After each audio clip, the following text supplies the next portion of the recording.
108th time on the football gridiron at South Carolina. The garnet and black, the Gamecocks against the purple and orange, the Clemson Tigers. 7-3 start for Clemson. Opening drive touchdown for the Tigers. Opening drive field goal for South Carolina. Tigers didn't waste much time getting on the scoreboard. First possession. And that's Kyle Parker to DeAndre Hopkins, a double move, taking advantage of a very aggressive South Carolina defense. South Carolina comes back with a field goal of their own, get points on the board.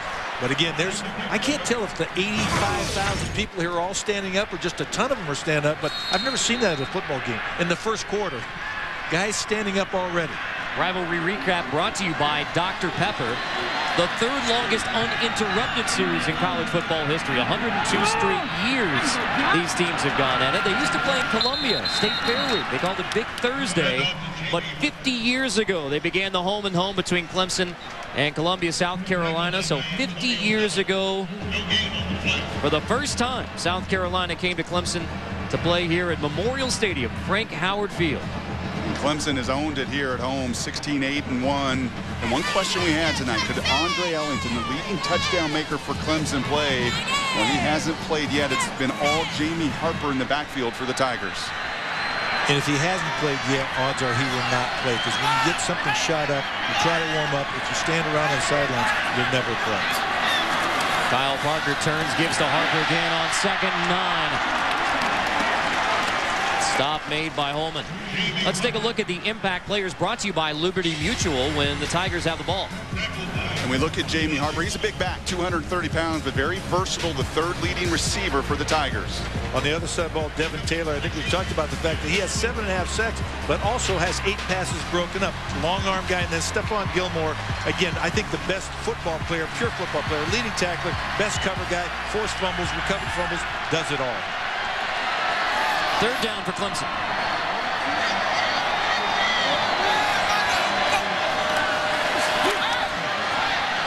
Parker's pass incomplete.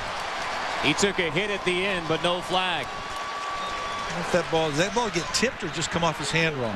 Not much of a chance. He might have got concerned about the coverage just as he was releasing the football. Well, one thing's very apparent about Ellis Johnson, defensive coach at South Carolina. They are very versatile. 3-man fronts, 4-man fronts. They'll stunt, they'll blitz, they'll slant.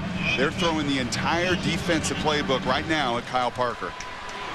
Dawson Zimmerman, 45-yard punt the first time, but he got blown up. So we'll see if Dawson gets the punt off and manages to avoid the big hit. High snap, Zimmerman corrals it near the 10. Ball still loose. South Carolina picks it up. It'll be Gamecock ball at the 5. One of the things that Coach Spurrier said is we need more big plays on special teams. He hadn't felt that they've gotten a lot of that. There's the answer tonight. Brian Maddox recovers the fumble. Bad snap from Matt Skinner. And how many times in these rivalry games do you see special teams plays the difference? Circle this play. I know we're just in the first quarter, but those can be demoralizing to a team.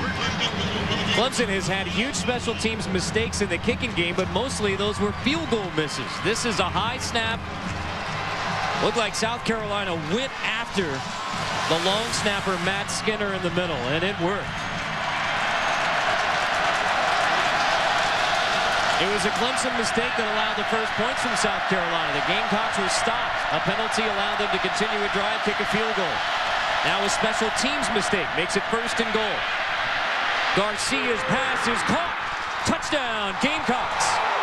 Patrick DeMarco, the tight end, makes the grab. And South Carolina takes advantage of a Clemson defense that looked discombobulated from the start. Guys pointing fingers. Don't know if that call got in late, but guys disorganized defensively. DeMarco gets out on that edge, and Garcia delivers in the flat.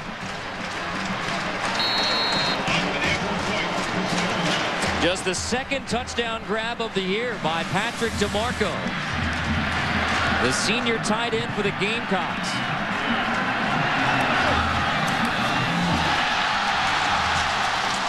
PAT is no good. Looked like Brandon Thompson got a hand on it. We got all kinds of things happening. This is a rivalry game, guys. Those of you who've been watching on ESPN Classic, please join us on ESPN2. for the battle in the Palmetto State. Welcome back to the Dr. Pepper Rivalry Series in the Palmetto State. The Clemson Tigers and the South Carolina Gamecocks. The rivalry started in 1896. And this one, a special teams mistake leads to the South Carolina touchdown. So back on the same page between the long snapper Matt Skinner and the punter Dawson Zimmerman. Jay Wooten's kickoff fielded by Gilchrist in the end zone. He brings it out. Marcus Gilchrist gets back to the 20. It'll be Tiger football trailing 9-7 after the first South Carolina touchdown when we come back. Jay Wilhoit, DJ Gordon, Thomas Beckenhauer. They get to run down the field, touch the rock, and come down to Frank Howard Field with the senior football players as well. Clemson football, Parker to throw on first down, complete to Hopkins, who dives for another Tiger first down. Let's go back to the South Carolina touchdown. On that touchdown, it's interesting because Clemson was keying Patrick Markman, number 47, for the key as to whether it's one-back or two-back run. They didn't expect him to be a receiver. And you can see Marcus Gilchrist playing his 52nd consecutive game at Clemson, trying to tell his guys that, but he took his eyes off for just a moment and gave DeMarco that edge out in the flat. South Carolina converts the touchdown.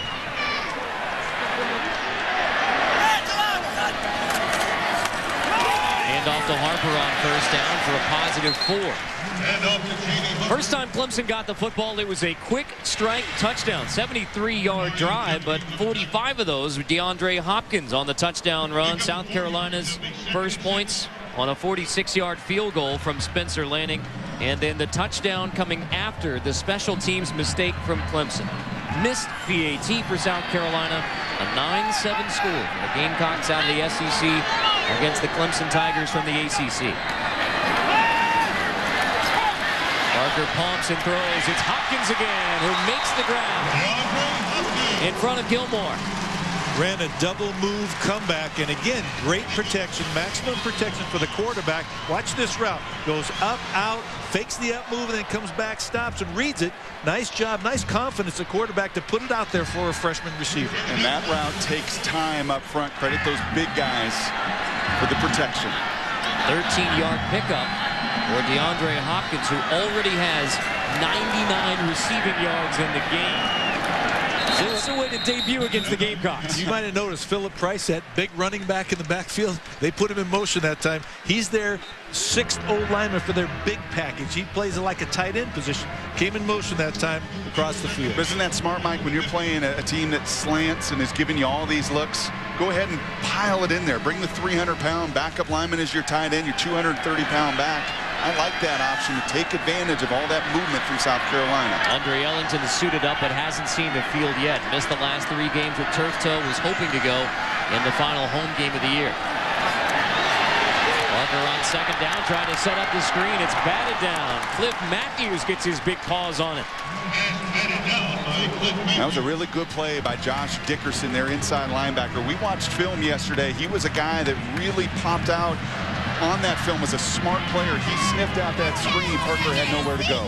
Very explosive athlete. They're trying to get the ball to Jamie Harper in space. He's really good. He's not a home run guy, but he can make moves. He has worked very hard. Averaged 140 yards in the ground the last 2 football games. Ben Clemson's running attack. Clemson -6 rushing yards, but 100 yards in the passing game. Tigers are 0 for 2 on third down so far. Flag. Dwayne Allen, I think, wanted to get a little jump on the snap there and get down the field. He moved early.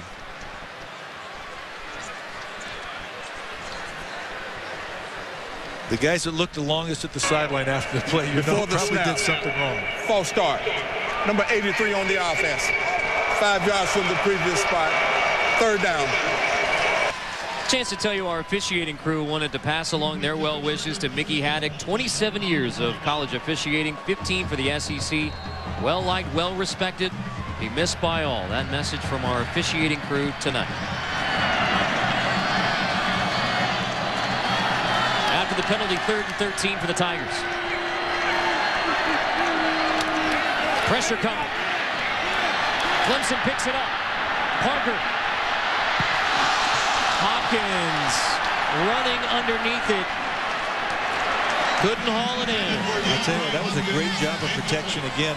South Carolina has 36 sacks on the season, one of the leaders in the nation. And Clemson's doing a great job right now of picking up the various blitzes and also handling the defensive line.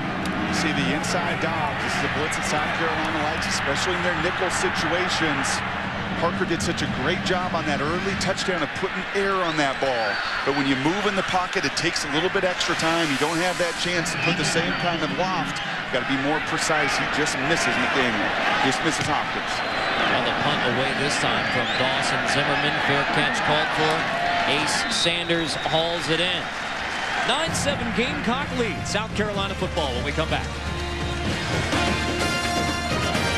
Then there's banging the drum constantly. For a long time. Long. This is part of the tradition before the South Carolina game week. Army ROTC bangs on the drums 7 p.m. when the seniors are announced. Touching the rock and running down the hill onto Frank Howard Field. They stop banging the drums. Those are some beat-down drums and some beat-down drummers by the end. I was down there visiting with them before the game. They were ready to take a break from pounding on the thing. In fact, great Army ROTC tradition here at Clemson, military background. Do they rotate every couple hours? They do. They do. And I asked the guy, how's the rotation work? He said, well, assuming everyone shows up on time, we rotate about every half hour. He said it as if maybe there weren't some members on time. Second and 8 for South Carolina here. Stephen Garcia, the junior quarterback from Florida, hangs this one up for Jeffrey. Alshon Jeffrey makes the grab. And again, we talked about range, but he also has the ability to adjust the route in the air to the flight of the ball. And great receivers can do that, and they also have the speed to get there. And what balance South Carolina has. 1,000-yard rusher and passer. And watch Lattimore, your 1,000-yard rusher. You love to see that out of a true freshman. Just clearing that vision for Garcia to put the air on the ball. And yeah, Jeffrey has a special talent of running down, just the body control for a big man to run down those deep passes. That ball thrown over your outside shoulder is one of the toughest things when you're looking back to the inside, and he does it naturally, just so fluidly. Over 1,200 receiving yards before this game. 70 receptions, both single-season school records at South Carolina. But Clemson defensive coordinator Kevin Steele among those pointing out how much Marcus Lattimore has helped Alshon Jeffrey and Stephen Garcia. Well, there's no question. When you have a strong running attack, it takes the pressure off the quarterback. Also, the receiver knows he's not going to get it double covered every time because they can't take the guy out of the box because of the threat of the run. Balance. It's what every offense strives for. It's what Clemson needed tonight. They can't run the ball. And when you play a good defensive opponent, when you're two-dimensional, you give yourself a chance to get them on their heels. Leg lock winding down here. South Carolina lined up at 5 seconds, 4 seconds to snap it. They get it off. Lattimore dragged down from behind by Andre Branch. I've been impressed with the way the Clemson team has tackled Marcus Lattimore. One of the things they talked about was he gets such traction on contact, which I thought was a great thing. It reminded me of a big cat, you know, that type of, like a road mover, road graver. Just take it over and move the thing down the field. Yeah, it helps to be 315, 310, 275 as you see Daquan there. Big physical front four for Clemson. Tigers get a 45-yard touchdown strike to take a 7-0 lead, but South Carolina 9 straight at the end of the first quarter of meeting 108 between the Gamecocks and Tigers. Carolina by 2.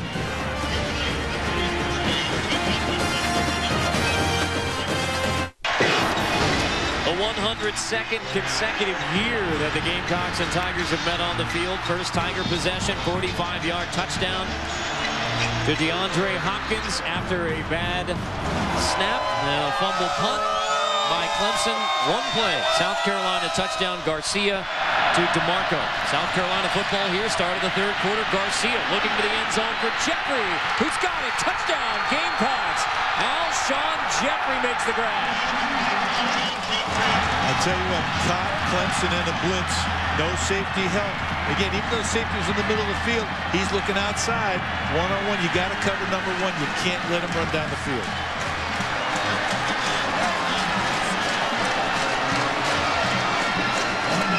like a rebounder in basketball. He knows how to use that frame to his advantage. 76 yards on this drive for Alshon Jeffrey. Well, the perfect throw, sprinting to your right, going back across the field. How tough is that, Brad? That's arm strength. You want to test and gauge the time of someone's arm. Run them to the right. Have them throw it all the way across the college football field. And when you got Jeffrey to throw it to, though, makes your job a little bit easier.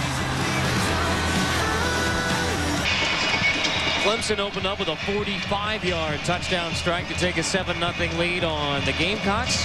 Carolina has answered with 16 straight, including the 37-yard TD pass from Stephen Garcia to Alshon Jeffrey. Gilchrist takes it inside the 10.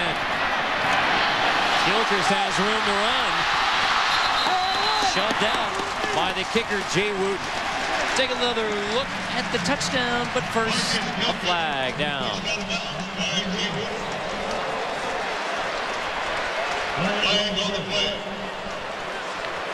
It's exactly what Clemson needed to respond, to get this crowd back in the game. The momentum had swung so strongly for South Carolina. Gilchrist, the senior, delivers.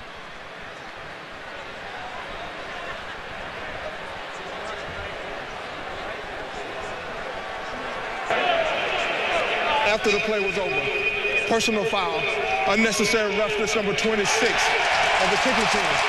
That's penalty is 15 yards added to the end of the return. First down. One of the things that happens in a rivalry game, we said this earlier, is kids tend to play beyond the whistle. And again, away from the football sometimes. That didn't look that bad, though. If 25 got flagged right there, I'm not sure that's a good call. I believe it was Antonio Allen who gets flagged there. We've had 2 personal fouls, 1 on each side. That's the first penalty against South Carolina.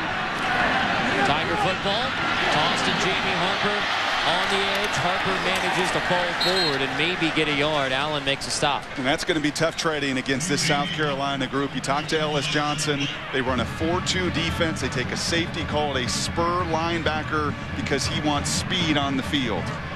Well, Jamie Harper made 3 moves to make people miss in the backfield just to get 2-yard gain. Or 1.5.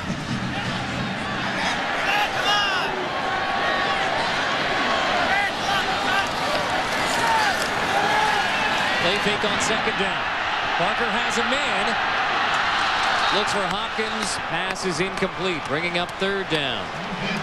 Tomorrow night, the BCS Countdown presented by Vizio on ESPN at 8:15 Eastern. How far will Boise fall? How far will TCU be away from that number 2 spot, that elusive number 2 spot? Our BCS standings brought to you by Tostitos. Well, look at this. Everyone's worried about the BCS and what's going to happen in the mayhem. Well, it tends to shake itself out. Oregon, Auburn survive. TCU demolishes New Mexico. Picture's becoming a little bit more clear. And Wisconsin puts 70 on the board again. Heavy pressure up the middle, picked up by the Tigers. Parker swings it to the outside. Pass is incomplete. And that's 2 straight passes where the receivers are trying to look ahead to where they're going to run to before they catch the football. You can understand that with DeAndre Hopkins, a freshman. You just can't have that. You got to support your quarterback better. And those are the plays that Kyle Parker must have his Clemson receivers make. That's Brandon Ford, the sophomore. Pass incomplete. Swearinger on the coverage. And that was Swearinger beat earlier in the game for the touchdown.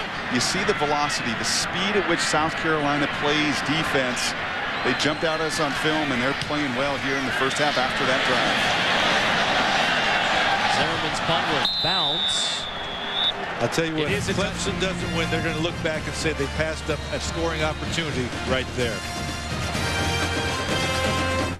Calhoun from Abbeville, South Carolina. That's near the Savannah River in the upcountry part of the state, as it's known. In fact, this town used to be known as Calhoun, South Carolina. They changed the name to Clemson, South Carolina. That's how much John C. Calhoun means to the folks around here.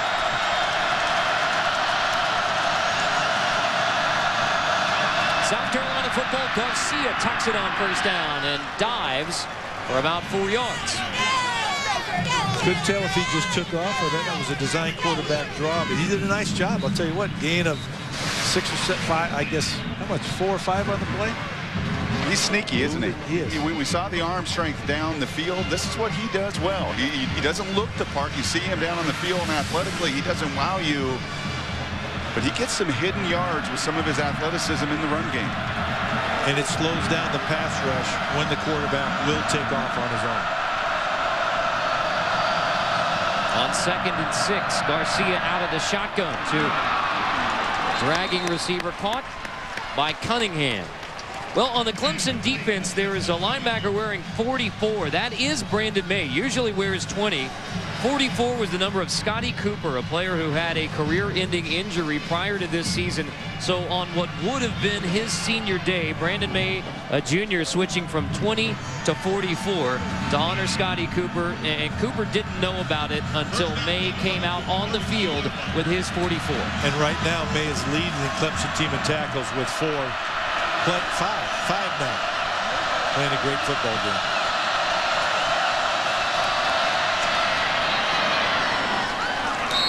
Marcus Lattimore gets it on first down. DeAndre McDaniel, the strong safety, up to make the stop. Have we called Daquan Bauer's name yet? And that's a little bit of a surprise through about a quarter and a half. Remember, Daquan leading the country in sacks with 15.5, and it's not just been one game. He's been very active all season. Leads in QB pressures as well. 2nd in America for tackles for loss. Look at the total tackles. 63 tackles from him. Second leading tackler on his football team. That's almost unheard of for a defensive end. A junior from Banbrook, South Carolina. On 2nd down, Garcia pressured out of the pocket by Bowers. Pass intended for Lattimore. He did make the catch, but a couple yards short of the first down. I would say that they're taking special attention to him, but really right now he's just being blocked one-on-one. And again, he made the mobility of the quarterback changes your pass rush sometimes. You don't take quite an aggressive approach when you know that guy may tuck it and run on his own. You'd like to see a little better get off. You saw the 3 other Clemson defensive linemen off the ball ahead of Daquan. He's got to use the noise of this place to his advantage to get off the ball. 3rd and 2. Lattimore picks for a first down across the 45. Meeks finally makes the stop.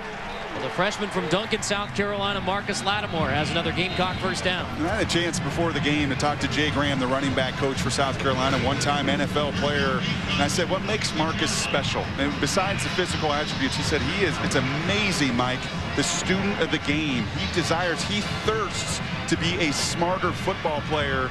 That's unique in a true freshman. It is, and when you can combine knowledge of the game with the physical skills he has, that means for a great future. Cocky's happy to see him in the garnet and black.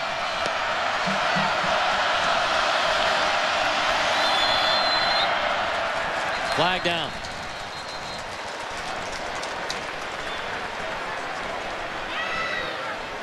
Somebody moved, delay a game, where they called a timeout. Maybe sure we'll see.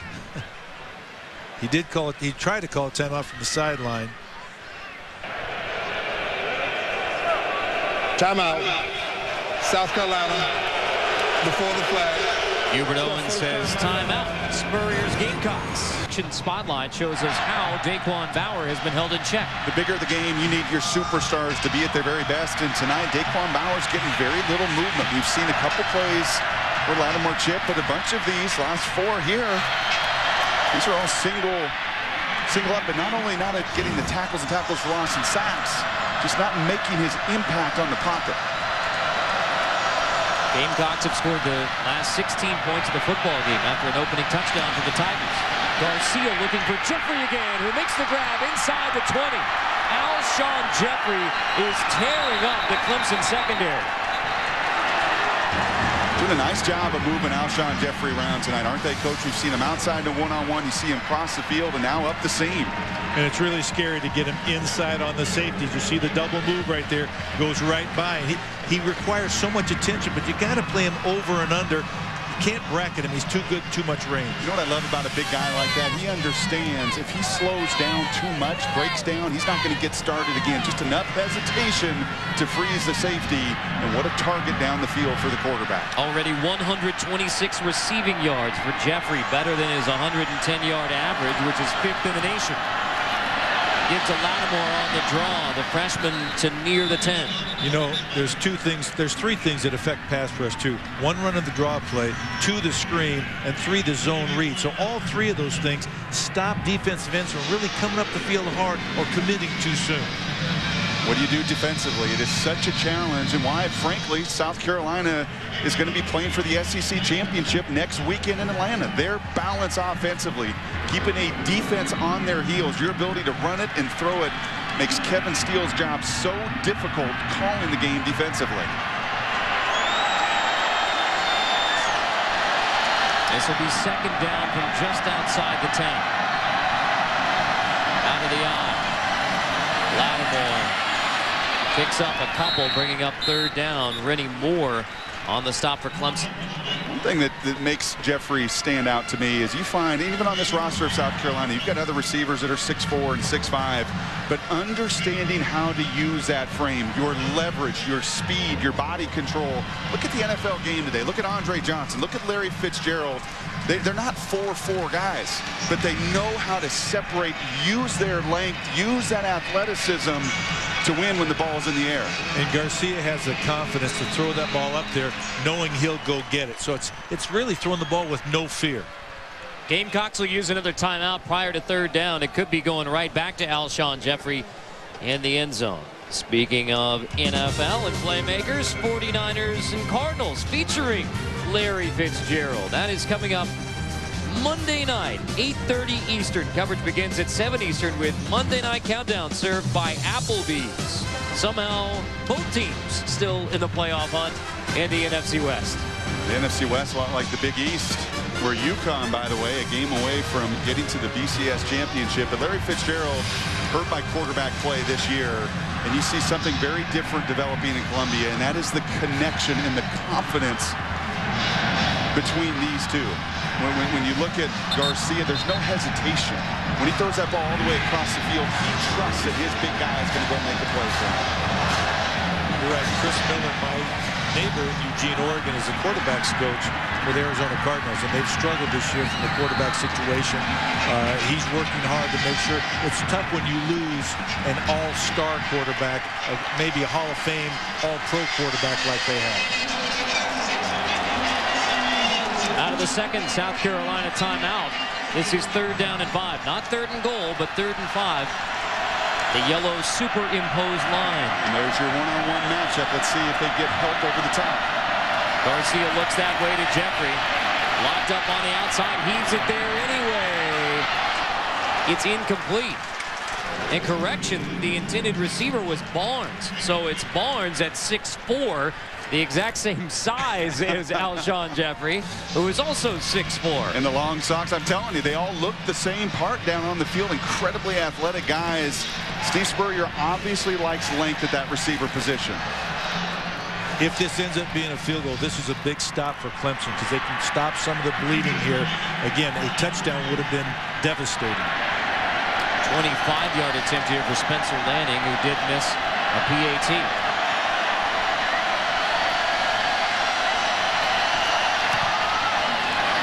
19 unanswered now for South Carolina. It was a 7-0 start for the Clemson Tigers. A 45-yard touchdown on the first drive for Clemson.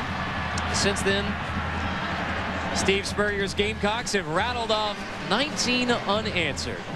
Palmetto pride is on the line here in Clemson, South Carolina. Carter Blackburn with Oregon's winningest football coach, Mike Bellotti, former All-Pac-10 quarterback at Washington, Brock Heward. And Brock, you asked Dabo Swinney, Clemson's head coach, how do you sum up this game in one word? And it was passion. And we've seen that tonight, a couple unsportsmanlike penalties. But Dabo also knew he had to have some balance offensively, and they don't have any. They can't run it. And right now, South Carolina controlling the game defensively. Yeah, and Clemson got the first big score and got everybody excited, but the thing is sort of gone. The air's gone out of that balloon right now. They got to come back now. They had a chance on a big kickoff return and a penalty, and they got nothing out of it. I think that's going to come back to haunt them. The first 9 points on the board for South Carolina came directly off of mistakes by Clemson. There was a personal foul penalty that allowed South Carolina to keep a drive alive. They got a field goal out of that. Then there was the special teams mistake on a punt that gave South Carolina the football at the 5, a touchdown. Gamecocks missed that extra point, but it was those mistakes by Clemson that killed some of the momentum the Tigers had at kickoff and after the touchdown by Hopkins. And when you have a battering ram like Marcus Lattimore, over 1,000 yards, and South Carolina starting to own the time of possession, Clemson's defense been on the field a ton. The offense better sustain a drive here. Gilchrist solid return last time he touched it. Takes this one at the 11. Marcus Gilchrist tries to cut it back across the 25-yard line. Allen makes the stop. So outside of that first drive, Mike, with the big plays, the screen and the double move touchdown, you've been stagnant offensively. Is this maybe a time to go a little bit up tempo? What are you doing here and telling your group in the huddle? I think, one, you got to throw on first down. They've been trying to run the football and have not been very successful. And this is a tough team, South Carolina, to run against. So you probably got to throw on first down with either quick passes or some type of play action. A touchdown drive the first time for Clemson. Since then, all punts, including one bungled punt that turned into a South Carolina touchdown.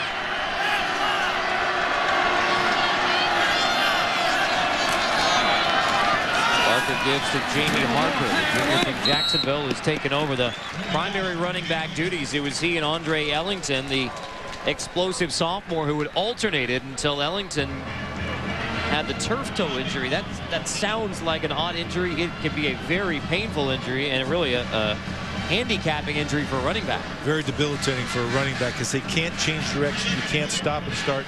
You don't realize how much that great toe is so important in your movement skills until you have it injured. Clemson was hoping to get Ellington on the field today. Run blitz coming on second down. Harper runs right past it, near another first down. Great patience by Harper to let the blocking clear. They brought the blitz, run blitz, but again, he was patient, let his linemen work to move some people. And he's got great feet in space. He's not a burner. He doesn't have the home run ability, but he can make yards. We see Philip Price come back into the game. Watch the big fella. They saw him in motion last time. Wouldn't be surprised if you run at him, and here he comes again. 300-pound backup lineman. On 3rd and 1, Harper picks up the first down.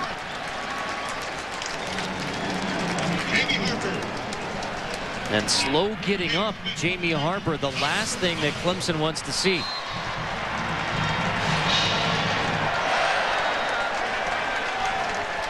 No, they can ill afford that. He can't be hurt. The coach, that's what you tell him, right? I know, the coach has to say, get back in there. Don't you dare come out of the game. Well, your third string running back would be Roderick McDowell, who's a redshirt freshman who's hardly played this year.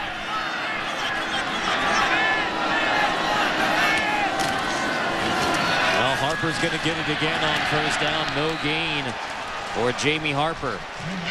Andre Ellington, turf toe injury. He's missed the last 3, but he's the explosive running back in this Clemson offense. Has 3 touchdown runs of 50-plus, trying to warm up and go tonight. And there you see him conversing with the head coach, Dabo Swinney, just kind of nodding and saying, it just doesn't feel right. But apparently it's feeling better. Here comes Andre Ellington. The Clemson fans know it. Ellington back on the field. They give him a great ovation. The sophomore from Moncks Corner, South Carolina. On the draw on second down, rather. No gain. Ajaboy on the stop. And Ajaboy is a good player in the middle of that defensive line. That just didn't look like the same Andre Ellington. You see the tape there. And typically you put a splint in their shoe as well, don't you, Coach? Yeah, it's a steel splint that, again, it almost immobilizes that joint so there can't be any stress on it. And again, he's probably got an SSI shot up so that he's not feeling any pain. He'll be sore tomorrow if he plays a good deal tonight. There will be surgery after the season, but the training staff says can't do any more damage than is already done on that toe. Empty backfield for 3rd and 9. Gamecocks bring the blitz. Parker has to unload. Incomplete. Melvin Ingram coming hard. With Devin Taylor.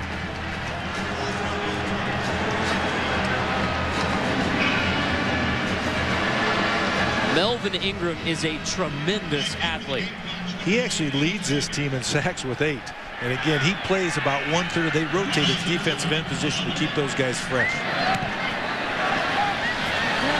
Zimmerman hangs it up to Sanders. Fair catch inside the 25. 19 straight for the Gamecocks. 12-point lead on Clemson.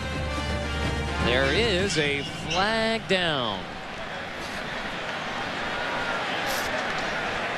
It's like a line of scrimmage issue based on where it was thrown.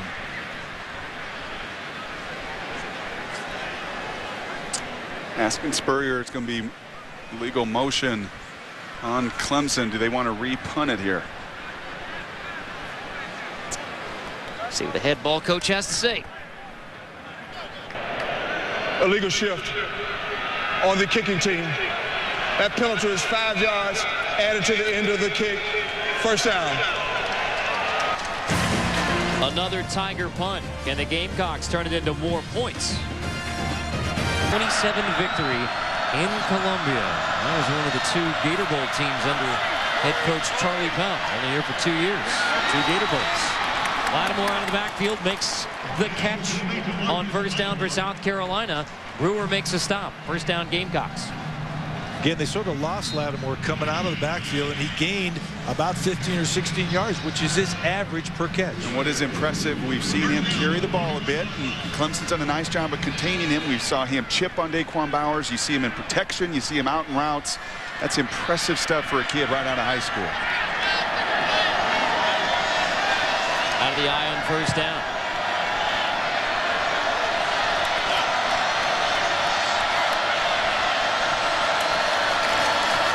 Lattimore gets it again.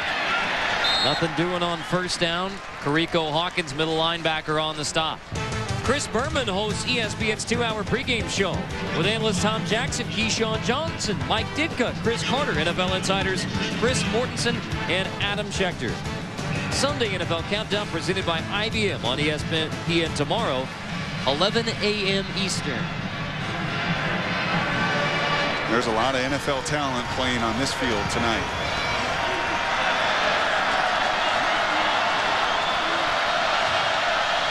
You're right. Draw on second down. Lattimore dropped by Brandon May, wearing 44 tonight for Clemson. They've done a nice job hitting him tonight. They really have. They've done a great job tackling him because they're getting him to the ground, stopping him before he gets started, not allowing that traction factor that he has to work. And credit Brandon May, 7 tackles now for the junior from Mobile, Alabama. He's going to check out for third down. Now they've got to find a way to get themselves on the field. They've been out here a ton in the first half. Critical to get your offense another possession.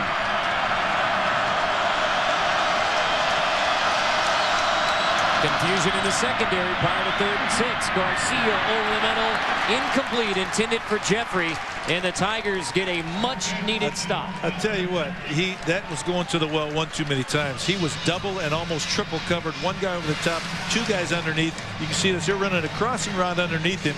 But watch the drop here, then watch Jeffrey coming in right there. 1 guy, 2 guys from the middle, 1 guy over the top. Ball forced in. That's confidence in your receiver to throw it back shoulder in that situation. That's dangerous. And nice to see Daquan Bowers for Clemson. You saw him move inside to tackle on that play, a spin move to at least get to the feet of Garcia and affect the accuracy of that pass. Just the second South Carolina punt. The first was 45 from Lanning, who handles both the place kicking and the punting duties. Gilchrist takes it near the 10. Marcus Gilchrist trying to turn the corner. Gilchrist tripped out of bounds at the 22. Jeffrey on the stop. Now let's take a look at our FaceTime profile brought to you by Edward Jones.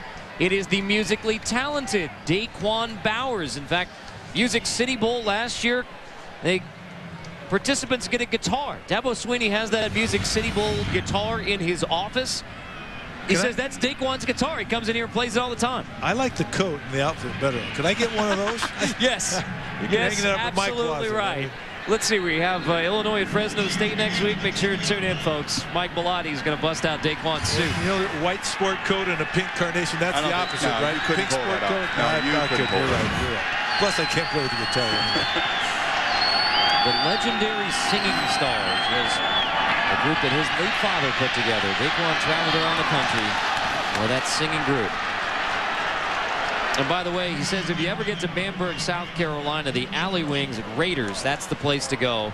Friday night after the football game, that's where you want to go.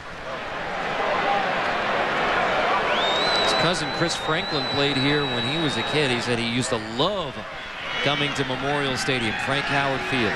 Grew up a Tiger fan. Parker's missed his last 6 pass attempts. Screen complete to Brown. Tripped up as we check in with Wendy.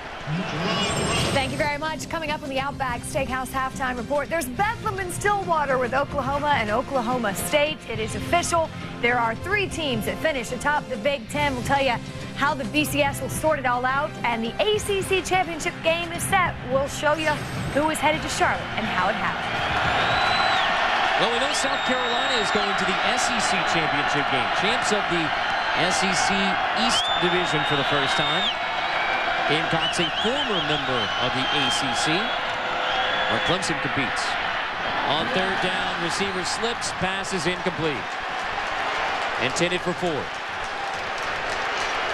Got to move the chains. There's only 2 minutes left here. They may not get the ball back, which is difficult when you're down to 2 touchdowns. And you're playing right into the strength of the South Carolina defense. Yes, they've given up a ton of pass yards, why they won't finish as highly as they have in the past. But Dabo knows you cannot be one-dimensional. Lead the country in sacks, 7th in America against the rush, controlling the game defensively. South Carolina has punted twice. This is the 6th punt attempt by Clemson, the 5th time that they've actually gotten a punt off. Downing it at the 35. It's been 19 straight for South Carolina after the 7-0 start. So this is next week for the Gamecocks. What do you think of the matchup between Auburn and South Carolina? You know, I'll tell you what, Auburn is one of those teams, a little bit like LSU used to be with the Rabbit's Foot. They find a way to win. Cam Newton is unstoppable. I will say that because he finds ways to beat you, either with his feet or with his arm. South Carolina had a chance the last time they played him, could not finish the game. I love what Spurrier said to us when he went down to the swamp. He said, I told my boys, give fate a chance to smile on the Gamecocks. Fate has been smiling on Auburn all season long. Both South Carolina and Clemson played Auburn this season and both played them well. Tigers really defended Cam Newton and the Auburn Tigers well. Lattimore out of the backfield, makes the grab on 1st down. Gilchrist shuts him out, but a gain of 7. Awareness, right? Yeah. Just awareness. Understand I've got 1 timeout. You're 100% right. A true freshman coming out of high school can block people, understands catching the ball, transitions to the run, then gets out of bounds. I'm amazed at his maturity. Burns, South Carolina. Mentioned earlier, he played sophomore year high school state championship game here. And a rush for 305 yards and 4 touchdowns.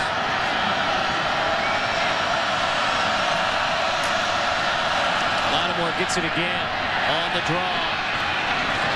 Makes the first defender miss, but Hall held him up long enough. You know, sometimes when you're a playmaker at the high school level and counted on to make plays, you just step into that same role at the next level. You never give that thing up. It's just whether you get the opportunity and whether you're physically mature enough to handle it, which he obviously is. You mean when you're a 2-time state champion, you've run for 6,400 yards in high school and 104 touchdowns?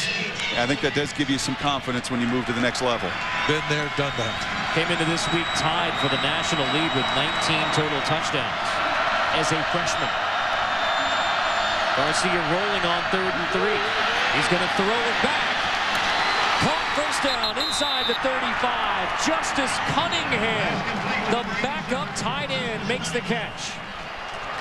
Nice job of moving the pocket to buy time for that late developing route down the back sideline. And again, great throw all the way back across the field. Yeah, very similar to the Alshon Jeffrey play, right? You move the pocket, you get all those eyes moving in one direction. You sneak Cunningham somehow at 270 pounds to the other side of the field, and another accurate pass from Garcia. Cunningham had only 5 catches on the season prior to tonight.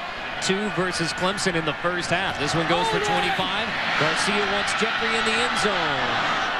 Incomplete.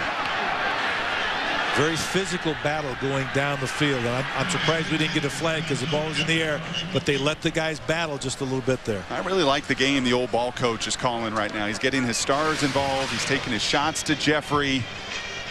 I like this. The quarterback, I love it. One-on-one situation. I know I have the safety coming over the top. That's why you see a little flatter throw from Garcia. But they've moved the pocket. They've run draws. They've run screens. It's been a really good mix and balance for South Carolina and Steve Spurrier in the first half. Cody Sensabaugh in coverage that time for the Tigers. South Carolina scored 19 straight, trying to add to it before the half. Flag down. Garcia. Pass incomplete, but again, there's a flag down right on the Tiger paw at midfield. I'm going to guess that's holding because he pump faked it and held onto the ball, and I think it changed some of the angles for his offensive lineman. Holding. 66 on the offense. The penalty is 10 yards from the previous spot. Second down. Eckerson, the right tackle. Yeah. I think that's actually the left tackle. Poor Hutch Eckerson. His name gets called once on national TV. He's not even the one holding. Might have been Kyle Nunn, left tackle. Bottom line, holding, 10-yard penalty. Stephen Garcia's got to be careful here. You're in control of this game. I know you like your receivers and take shots, but you really don't want to give Clemson any life here by turning the ball over. Get to a manageable third down. Let's get half of it back right here. Screen. Lattimore makes the grab out of the backfield. Chased down from behind by Perico Hawkins. Bringing up third down. Would you call this third and manageable? It's manageable. When you're second and 20, getting to third and 8 or something like that is manageable. Great job by Perico Hawkins to run down Lattimore in the open field. I was thinking screen would have been my call right there. Be careful here, clock management-wise. 6.5. Garcia sends the heave to the end zone. It's incomplete. 2 seconds showing on the game clock. South Carolina did have a timeout. Yeah, he sees that clock ticking down, and the kicker he has, you forecast ahead to that Auburn game, and you get into these championship games, as you saw with Boise last night, when you don't have a kicker you can trust, and Landy's a guy they trust. He hit from 49, 47, and 41 against Alabama. This guy's a real weapon when you get to championship level football. This is 49. His career long is 51.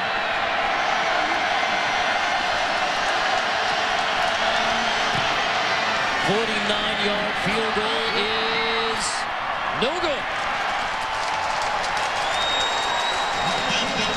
Lanning misses the 49-yarder, but after an explosive start for the Tigers, it was 7-0 to begin this game, 19 straight for the Carolina Gamecocks.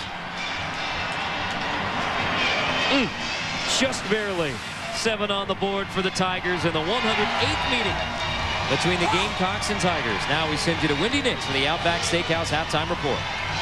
In this house, it's been all South Carolina after Clemson took an early 7-0 lead, 19 straight. The Dr. Pepper Rivalry Series, the 108th meeting between South Carolina and Clemson. Welcome back to Clemson, South Carolina. I'm Carter Blackburn with former Oregon head coach Mike Bellotti, former Washington quarterback Brock Heward. Mentioned a 7-0 start for Clemson. Tigers moved the football in the passing game, but not much doing on the ground. No, they started like a house of fire and got off to a great start throwing the football. Cannot run the ball. They were 1 of 7 on third downs. They were averaging 2 yards a carry by the best running back. You can't set up manageable third downs when you can't run the football. Wondering if this was a trap game for South Carolina with Auburn, the SEC championship looming a week ahead. Clemson comes out hot, but South Carolina responds. 14 rushes, just 7 yards for Clemson. Alshon Jeffrey has been like a horse on fire, the way he's been so explosive, Mike. Let's take a look at our Timberland game track. DeAndre Hopkins, 99 receiving yards, 45 of them. This is on the first Clemson possession. Touchdown Tigers, 7-0 lead, but then a fumble on the punt. One play later, the Gamecocks take it into the end zone for a touchdown. DeMarco with his second touchdown grab of the season. And then Jeffrey with 4 receptions, 126 yards, and a touchdown. Alshon Jeffrey, that's our Timberland game track. One of 10 semifinalists for the Bolitnikoff Award. Garcia loves to throw it up. Who's a better receiver right now in college football? Maybe Blackman from Oklahoma State, but it'd be really darn close. We've seen Ryan Broyles from Oklahoma a couple times this year. All those guys are Bolitnikoff semifinalists for the college wide receiver of the year. Well, let's not forget that Garcia threw for 205 yards in the first half, too. I mean, Alshon Jeffrey makes some plays, but he spread the ball around, threw the touchdown to DeMarco in the flat. That has done a nice job of avoiding pressure for the most part, and too. a nice mix of formations and personnel groups and different looks from the old ball coach in the first half.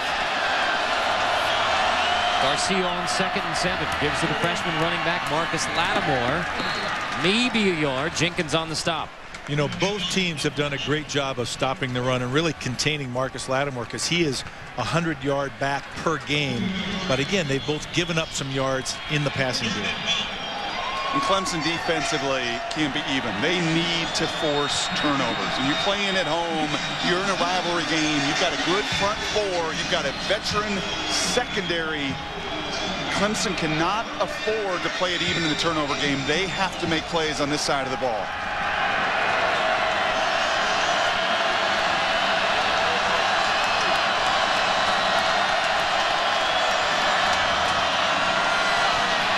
Garcia's going to tuck it on 3rd and 5 and scramble for a Gamecock first down.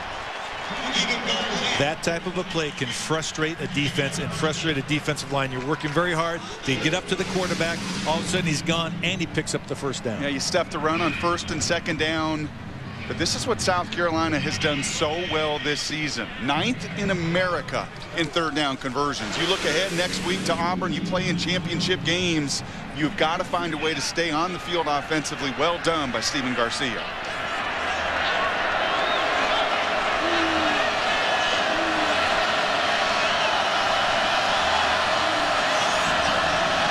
Garcia audibles as the Tigers show pressure up the middle.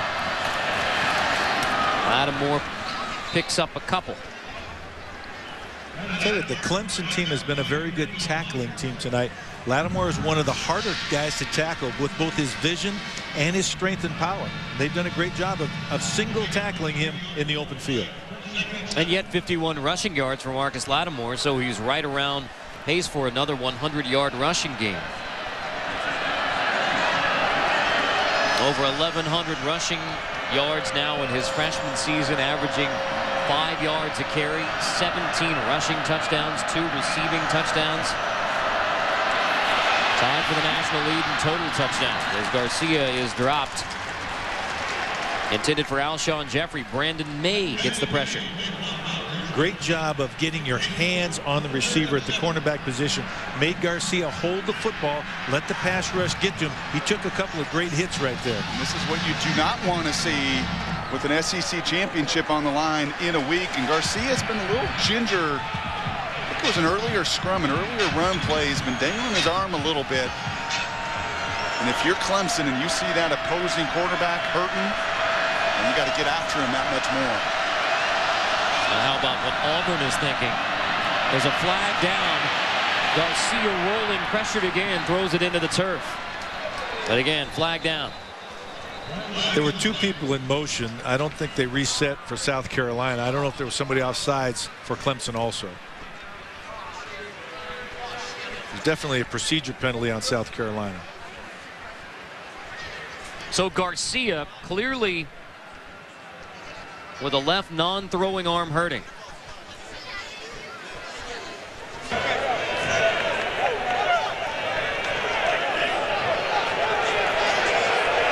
Illegal formation on the offense.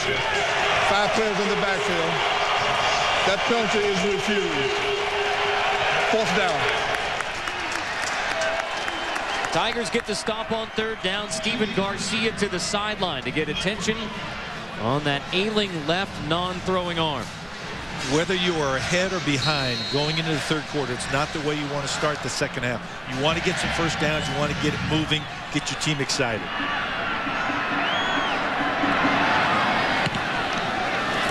It's been Spencer Lanning hangs the punt up. Fair catch called for by Gilchrist inside the 10. So the Tigers get the defensive stop that they needed to begin the third quarter. Tiger football, but what will we see from Steven Garcia when the Gamecocks have it again? We showed you the catch earlier from 1977. How about 2000? South Carolina versus Clemson, trailing late in the game. Woody Dantzler connects with Ron Gardner for a 50-yard controversial reception, setting up the game-winning field goal. Tiger fans call it the catch two. Some Gamecock fans call it the push, thinking maybe there was offensive pass interference. Out of the end zone, screen complete. Harper has it for a first down. On the screen out of the end zone, Parker to Harper. That was awfully close. That ball has to be behind the line of scrimmage because Clemson has a guard about 15 yards down the field. You see the ball snapped on the 8. And it is. So clearly you can get those linemen out in front of you. That ball's just got to be behind the line of scrimmage. That's well executed. That is a way to slow down the Gamecocks defensively. It's also throwing on first down, which they didn't do a lot in the first half.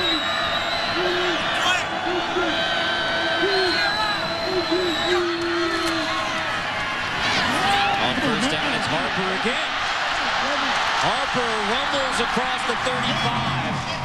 What did Dabo Swinney say? Andre Ellington is our home run hitter. Jamie Harper's a doubles guy. That's a double into the gap. Well, he's a 235-pound back, but he's got great quickness in space. Quick feet, great hands. They like to throw him the ball, but here you see some of his running skills. Great move there, another move right there. And then again, make another guy miss, get yards after contact. He did have a 63-yard touchdown run against Wake Forest, the longest touchdown run of his Tiger career. On first down, Harper again. First 3 touches of the second half go to Jamie Harper. Both teams talked about the need for balance, and balance means running the football effectively and efficiently to keep the defenses honest. One area that also sets up for Clemson, which is a strength of Kyle Parker's, is the play-action pass. If they can get the run going and influence these linebackers, you have a chance on the second level with your play-action passing game. Kyle Parker, the sophomore, but playing his last game as a Clemson Tiger quarterback. He'll be a professional baseball player when the football season's done. Rolling, throwing in, intercepted. Allen makes the grab, and Allen runs it all the way back for a South Carolina touchdown. Antonio Allen with the INT for TD. And we talked about the man coverage for South Carolina. They felt good about their matchups defensively to lock up. And very clear pre-snap, South Carolina was coming. Look at the safeties here. Everybody, Mike, 5 yards from the line of scrimmage. Yeah, the contour right there dictates that you're going to get pressure, get forced out of the pocket, throw an ill-advised pass into the flat. Worst place you could throw it, directly to South Carolina, taking in for the touchdown. Did Harper run the wrong route? Could have been under pressure. You never know. We can take a look at that and see. Perhaps we will. As it is, an INT for TD. Antonio Allen, the junior from Ocala, Florida, the pick 6. In the ACC, this year's 6 wins. They were hoping to cap off the regular season with a victory in the Palmetto rivalry against South Carolina. 26 straight now for the Gamecocks. How about 6 defensive touchdowns this year for South Carolina? Antonio Allen has his first interception. The junior from Florida grew up about 40 miles from Gainesville, home of the Gators. He was 1 year old when Steve Spurrier became the head coach for the Gators. And Clemson has to stop making mistakes that give up touchdowns. They've had 2 in this game already, and that was an ill-advised throw by the quarterback under pressure. Don't know if the route was correct or not, but can't throw that ball in the flat. Well, you posed the question, Carter, and here is your outlet. And you're going to see South Carolina peel. That was Antonio Allen, the spur linebacker peel. That's a swing route. That running back thinks he's covered. That's no man's land. And as a quarterback, you have to sail that over his head. So we will have a new quarterback for the Clemson Tigers. This is Taj Boyd, redshirt freshman from Hampton, Virginia. Won a state title in Virginia while playing with a torn ACL. He has has only 22 pass attempts on the year, make it 23, and that one incomplete into at least double coverage. And you're running right into the teeth of South Carolina's defense. #1 in the SEC in sacks, 36 this season, a school record for Taj Boyd. This is not a favorable situation, down as many points as you are to a team that gets after the quarterback. Dabo Swinney taking a look into the future right now as quarterback for next year. I don't know if he's given up on Kyle Parker tonight, but for right now, Taj Boyd, he said, will be the quarterback next year. Parker 7 of 17 tonight. A touchdown pass and then the INT for TD. Boyd's second pass is complete to Jerron Brown, the sophomore, who had a 74-yard touchdown against North Carolina, the highlight of his sophomore year. And you recruited Taj Boyd. I did. He's a bigger, more physical guy. He's 6'1", 230. He runs very well. He's very comfortable throwing the football. But as Coach Swinney, we talked to him, he said, you know, he was farther away than he thought when he came in as a true freshman. He wanted to play, but he was good now. He understands the system. He's ready to play. Ellington joins him in the backfield for 3rd and 3. Boyd's pass is tipped and incomplete. Robertson got a hand on it at the line. Brock, I agree with you, though. Against the South Carolina team that can get after the quarterback, this is a tough time to make your debut in this type of a rivalry game. However, if you're going to do it, why not do it on a national stage? And on one level, it's 26-7 at this point. I think you saw there from Taj Boyd, all 3 of those throws, very little hesitation. He was willing to cut it loose. So that's the other flip side. Maybe at times you got nothing to lose when you're down as much as you are.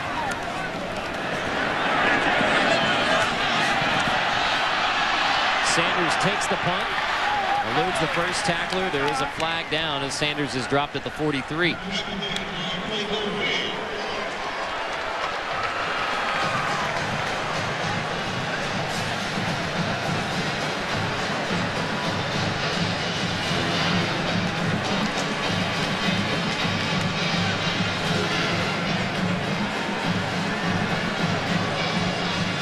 Well, the flag was picked up, so no penalty on the punt. South Carolina football. Well, a 7-0 start for the Clemson Tigers, and now South Carolina's run up 26 straight, including the first points in the second half on the INT for TD. So Stephen Garcia back on the field. Remember we said keep an eye on Garcia's apparently injured left non-throwing arm. There's going to be a false start penalty here against the Gamecocks. They ain't playing tonight. False start. 7-7 on the offense. 5 yards from the previous spot. First down. And as a head coach now, Mike, is this the time that you're telling your defensive coordinator, Kevin Steele, you got to cut it loose? You've got to make a play. That same blitz you saw in South Carolina where they bring everybody, is it time, sense of urgency now?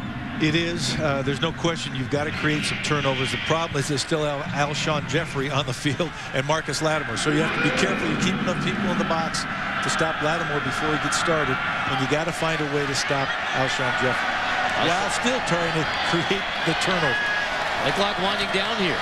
Tigers do bring pressure on first down. It'll be a tackle for loss from the strong safety, DeAndre McDaniel.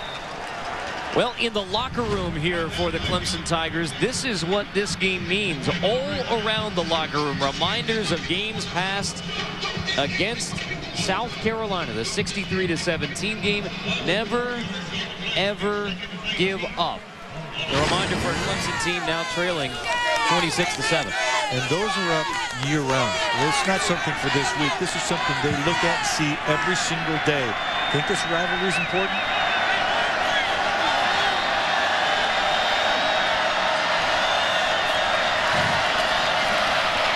Screen on second down. Lattimore out of the backfield gets near the original line of scrimmage. Xavier Brewer there on the stop. It has been 40 years since South Carolina has beaten Clemson in back-to-back seasons. They beat them in 68, 69, and 70. It's a rivalry for sure, but it's a rivalry that has been dominated by the Clemson Tigers. I mean, 65-38-4, the all-time series in favor of the Tigers. And South Carolina win by 17 last year in Columbia, have a chance to come down to Clemson, beat the Tigers on their home field. Garcia steps up and finds Alshon Jeffrey on third down. He makes the grab. You know, we talk a lot about vicinity passes. Yep. That's a vicinity pass, but the receiver has the range. Alshon Jeffrey, oh my gosh, stretches out there. That's 6'4" for him. He plays like he's about 6'7". When Alshon Jeffrey makes a catch on third down to convert for the Gamecocks, that means points on the drive for the Gamecocks, including earlier tonight. Alshon Jeffrey, touchdown catch on third down.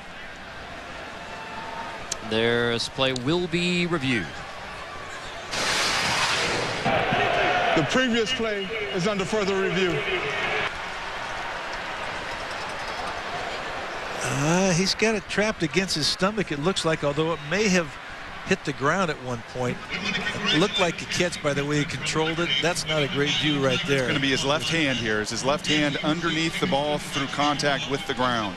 Have control of that ball? By that angle, it looked like it. His right hand didn't, but his left hand kept it pinned against his chest.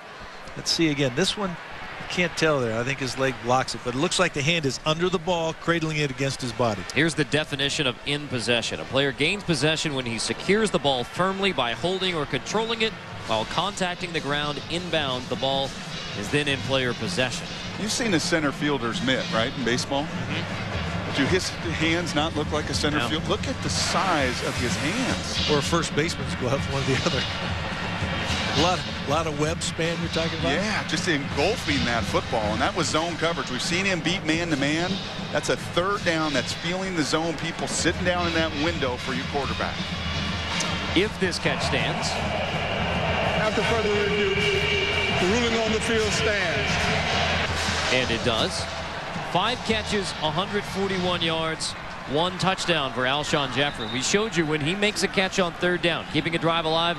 That means points all but 1 time this year for South Carolina. Remember Derek Mays, the old Notre Dame receiver, had a chance to play with him with the Seahawks. He was the same way with the Seahawks. His hands were so enormous that he just would engulf the football. And there you see the strength all the way through contact with that ground. That ball does not move. Good note there from Andy Demetra from the Gamecock ISP Sports Network. Negative play for Lattimore. We check in with Wendy. Carter, thank you. It's a Dr. Pepper Big 12 update featuring the Bedlam battle, Oklahoma and Oklahoma State. The Sooners up 14-3 into Landry Jones. Picked off by Sean Lewis, who takes it all the way back 52 yards to make it 14-10. So Oklahoma still leading, but the deficit cut to 4 for Oklahoma State. Carter? We'll be keeping up with that game on the bottom line throughout this one here in South Carolina. A little bit of a turnaround there when Oklahoma trying to play the spoiler in Bedlam against the Cowboys. Well, we've seen them a couple times this year, and they've learned now how to win on the road. They're a very difficult and explosive offense, but they can play defense when they do. I want to say, Brock, you're right. Clemson right now is taking chances. They're doing a lot of blitzing in man-to-man situations, trying to force a turnover they desperately need. Backing the Gamecocks into 3rd and 13.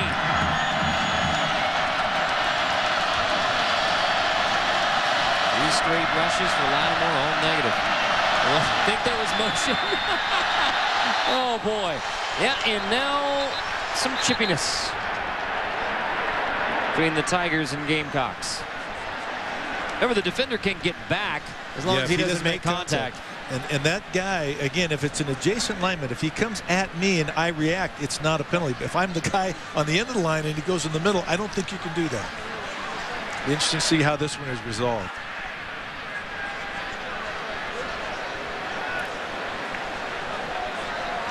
Says Mike Bellotti, the former chair of the Rules Committee.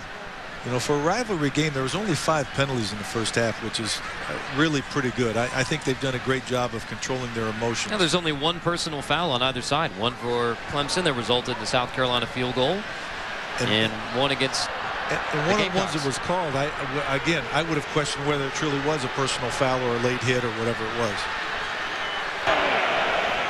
False start. Offense. 5 yards from the previous 5. 3rd down. Eckerson disagrees.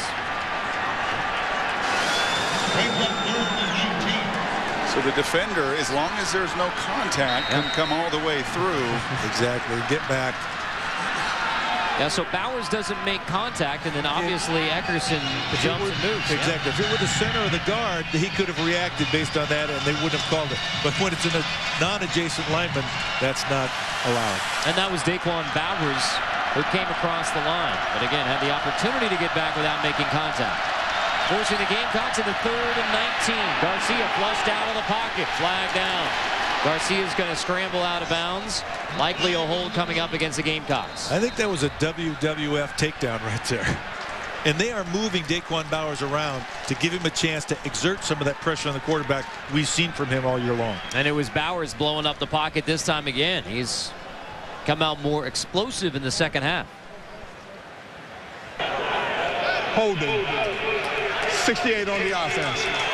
That penalty is refused. 4th down. And now we see Daquan on the right side, and there's some of his versatility. That was a beautiful inside swim move. He's played left end, D tackle, that time right end. Draws the penalty. Number 3 on Mel Kiper's big board, draft eligible football players. He is a junior. Even though he's rated so highly, Dabo Swinney says we're going to have a conversation a couple of days after the regular season. Daquan's been a great leader for this football team. Oh, how about that bounce? And how about the fake?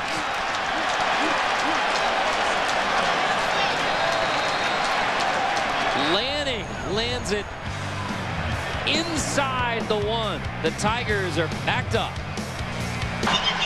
I'll go slightly obscure on you guys, talking about great sports fakes. The 1991 World Series in baseball, Chuck Knobloch faking out Lonnie Smith at second base.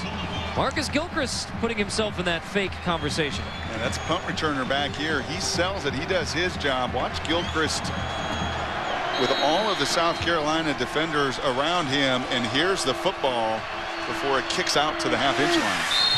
And a great bounce. It actually worked against him. He wouldn't have fielded that ball because it was inside the 5-yard line, but goes out of bounds inside the 1. So now Clemson has a difficult job of punching it out from your own end zone. So the Tiger defense gets the stop they needed. Now the offense just trying to make sure they get it out of the end zone on the first couple of snaps. It is Boyd still in at quarterback. The redshirt freshman, second series in relief of Kyle Parker after an interception for touchdown thrown by Parker. And this is where your cadence is critical. They're actually in the end zone with the South Carolina band right behind him. He's got to be loud for everybody to hear.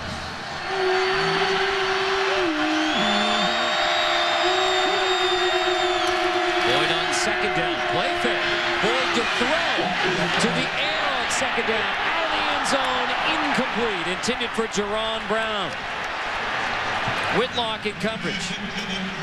It was a pretty good throw. You'd like to have it thrown through the outside shoulder so the receiver could use his body to shield the DB. But again, tip not that unusual down there. Run on first down, get a little room, then throw a play action pass because you got a lot of room. Again, that ball could have been caught, maybe tipped slightly, but through the outside shoulder would have been a big play. Well, you're exactly right. If that's outside, and we've seen from Alshon tonight on the other side, Garcia puts that ball up, and Alshon Jeffrey will leverage and use his body to separate from the corner. Tigers have only converted 1 third down tonight.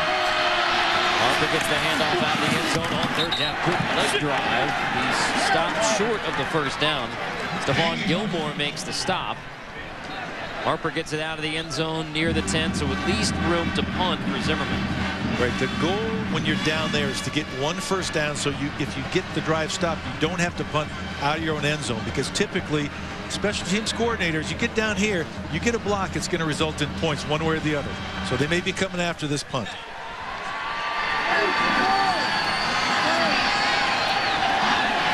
Already a bungled punt attempt earlier. Coming after it. Zimmerman got it away. Gamecocks will get excellent field position near the 40. Tomorrow night, VCS Countdown presented by Vizio. Tomorrow at 8:15 Eastern, including who's projected to go where in the ever-complicated VCS, including the Big East scenarios, the Big Ten scenarios. We know this. These two are done. You figure Stanford's going to move up. What did Wisconsin do? Oh, they just put another 70 points on the board today. Oklahoma may creep back into this whole thing. Just watch out. Only a 30-yard punt from Zimmerman. So South Carolina gets it at the 39, the Clemson 39. Garcia rolling, heaving it long into double coverage. Intended for Jeffrey, incomplete. He came back and grabbed the football, but was out of bounds after it was tipped by Byron Maxwell. And if I'm Steve Spurrier on the sidelines before this drive and with the field position, I like the call. You're going to go to your big play guy and look at, he nearly makes that guy. That right foot was very close to getting down before the left. But if I'm Steve Spurrier, I'm telling South Carolina right now, finish. Finish. If you watched college football yesterday and saw Boise State, Nevada, you saw Alabama in the Iron Bowl, this is your chance to really make a defining blow where you have very favorable field position. Lattimore gets it on second down, stood up. We'll have 3rd and 10. I don't mind the previous call. I don't think the ball should have gone there. The guy was covered, double covered. Oh, now it is Alshon Jeffrey. So if you're going to throw it up for somebody and tell him go get the ball, probably be him. But now you're facing 3rd and 10, and again you had a chance to get some points on the board. I think again, play action where you got another alternative, multiple receivers in the route, probably better. Speaking of Boise State, you guys among the football junkies who didn't get a lot of sleep last night watching that Boise State Nevada finish. Incredible. Just an incredible game of momentum swings. It's a great win for Nevada. Tough loss for Boise, especially for Chris Peterson. Poor young kicker. Not young. Again, just not put in a position where you got to make a play in overtime or regulation to win the football game. Garcia heaves it on 3rd down. Pass interference coming. Maxwell got tangled up with Jeffrey. Maxwell may not be very happy, but I think that was a very obvious call. Ball was in the air. Receiver was looking back for it, and he was being pushed out of bounds at that time. Obvious pass interference. And they're not messing around. They're throwing the ball down the field for the end zone. Defense, number 36. The penalty is 15 yards from the previous spot. Carries an automatic first down. One of the other things that Coach Spurrier said was we need to play with no fear. And again, this is obviously no fear from the play call, the opportunity to go get the football, or the quarterback putting it up for him. Well, you know why Maxwell's arguing is he's Jeffrey first establishes all the contact. He's the one pushing and hand fighting early, but you can't do it late down the field. You're going to draw that flag.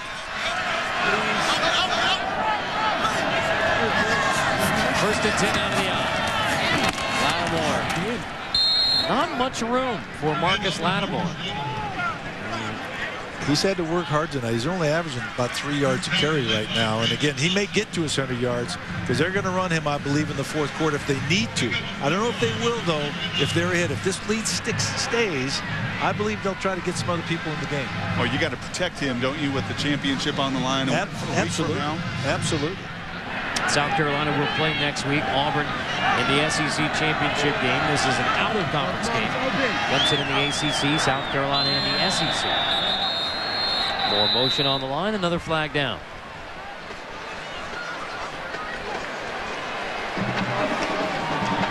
That's a great shot of Eckerson patting his right guard on the helmet because they came into the neutral zone, and that time Watkins responds. Outside. 98 on the defense in the neutral zone. 5 yards to the previous spot. And to be clear, I step on their throat right now. I score a touchdown here, but in this 4th quarter, I'm protecting Lattimore. You go up 33-7. I've got to seriously start thinking of limiting his carries. I agree completely. There's no question. You score right now, and you probably score the first drive of the 4th quarter. Then you take those guys out. Lattimore gets it on 2nd down. Nothing doing there. Clearly the Tiger defense. All eyes on number 21, Marcus Lattimore. So only 45 rushing yards in the game now for Marcus Lattimore.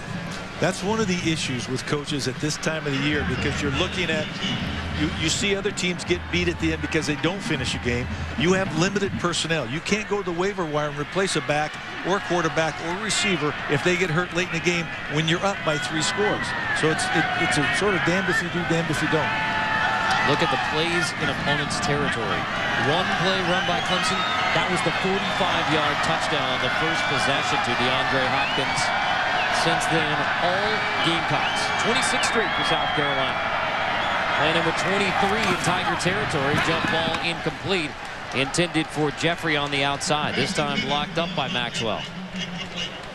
Now, those are 44 hard-earned yards, but I'll tell you, having him in the game influences the defense. Having him in the game allows you those shots down the field to Jeffrey. That balance we've talked about all night, which is why South Carolina took that step this year with their program and winning their first ever SEC championship, having that dual threat. So even though the yards and production aren't there, his influence still very strong tonight. 37-yard field goal attempt coming from Spencer Lanning. He's made 46, 25. And now 37. Senior from Rock Hill, South Carolina makes it 29 unanswered. From Steve Spurrier's South Carolina Gamecocks to take a 29-7 lead. Monday night, 49. What Gordon Gee would think about UConn playing in the BCS and Boise State not playing in the BCS. Well, Ohio State took care of business today, and they smashed Michigan once again. But I don't think you're going to surpass Wisconsin. Brent Bielema making a statement with his program. 83 points a few weeks ago against Indiana, 70 today against Northwestern. I think the BCS ranking's going to favor Wisconsin to the point that they're probably going to be in Pasadena. Absolutely. I think, again, with the polls being 2/3 of the vote now, and that's a human vote, they are going to be influenced by that type of scoring.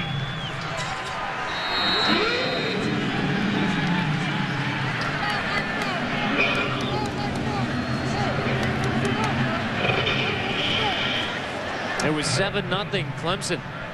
But 29 unanswered from South Carolina in the 108th meeting between the Gamecocks and Tigers. Gilchrist fields the kickoff at the 5. Shoved out near the 25 as we check in with Wendy Nix. Carter, thank you. A Taco Bell studio update. Andrew Luck and Stanford facing Oregon State. Luck to Doug Baldwin, their second touchdown of the day. And Andrew Luck with 27 touchdowns this season. That ties John Elway and Steve Stenstrom for most in the season, 31-0. All right, guys, where is Stanford bowl-wise? Stanford is out of luck right now. Yeah. Because really, they're a great football team. They are one of the best one-loss teams in the nation, maybe the best, but they may not get to a BCS game just because of the way it's got to be picked this year. Cos Boyd, third series. He trips and falls at the 15. It'll be a sack for Travian Robertson. In fact, did we say that Stanford may be in the Alamo Bowl? Is that the second bowl for the Pac-10 this year? Well, remember, if Auburn and Oregon both win and they play for the title, then TCU will go to the Rose Bowl. Right. Stanford will be an at-large team in the Rose Bowl. As Oregon goes the BCS championship game, TCU would fill that spot. Cos Boyd to DeAndre Hopkins, shoved out. 34 ticks to go in the third quarter, and another third down coming for the Tigers. Only 1 for 9 on third down tonight. The Clemson Tigers just unable to move the chains against the Gamecock defense. Well, 3rd and 14, nearly impossible against this group when you can rush for the way they can. And tonight in particular, in the matchup of their secondary on Clemson's receivers, they've been able to lock them down one-on-one. But remember, they're 104th in the nation in pass defense. So as you say that, there's always hope.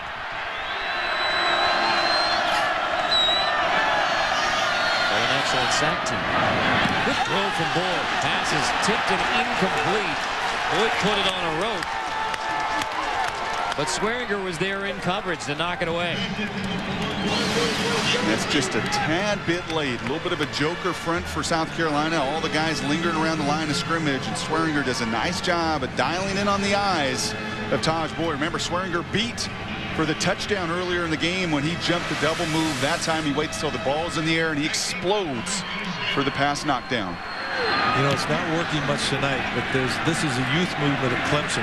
Every one of the specialists is an underclassman, will be back next year, plus a healthy Andre Ellington. That punt will be the final play of the third quarter. 29 straight in the game for the Gamecocks to the 4th. Trying to make it back-to-back wins over Clemson for the first time in 40 years.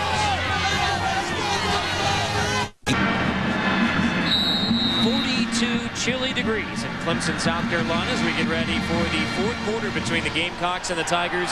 The 108th meeting started 7-0 Clemson.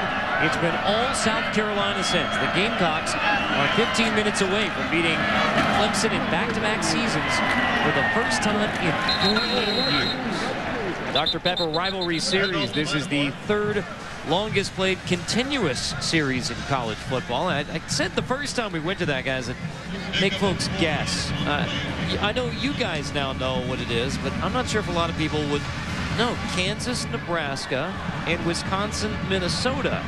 Now, with Nebraska going to the Big Ten, that means that the Gamecocks and the Tigers are going to be bumped up in the uninterrupted series. That's right. That's right, with the new affiliation. And that is remarkable. In the last 40 years, South Carolina's never won consecutive games. On to the backup, Brian Maddox now at tailback in relief of Marcus Lattimore, playing off of exactly what we talked about in the third quarter. 102 straight meetings between these two. Kansas, Nebraska 105, Minnesota, Wisconsin 104. And again, that's when the 1909 began this streak of 102 straight games. The first meeting on the football field, 1896, between Clemson and South Carolina. 50 years ago, the first game between these two played here at Memorial Stadium. Used to play in the capital city of Columbia, South Carolina, where the University of South Carolina is located. Here in State Fairview.